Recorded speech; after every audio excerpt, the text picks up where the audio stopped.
Hey guys, check it out. So I just added a hitch carrier to the Tesla Model Y, and I think it's pretty cool. Look at this thing.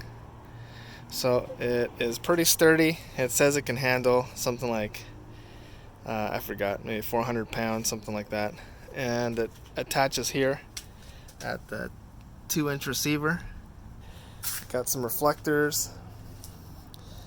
Put this thing on it just so, drivers can see it and not smash into it. But anyways, so I'm looking forward to putting some stuff in this thing and carting it around.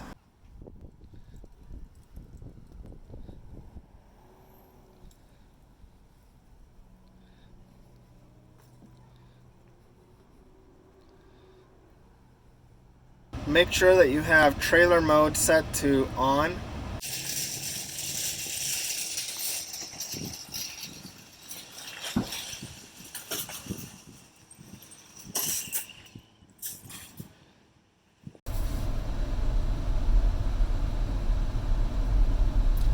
Alright, now I can check out the load while I'm driving.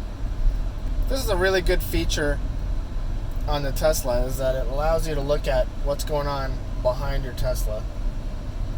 And especially when you're hauling stuff like this, really good idea to be able to put your camera on it and keep an eye on it. And look at that, it made it back in one piece with my 100 or so pounds of soil, no problems.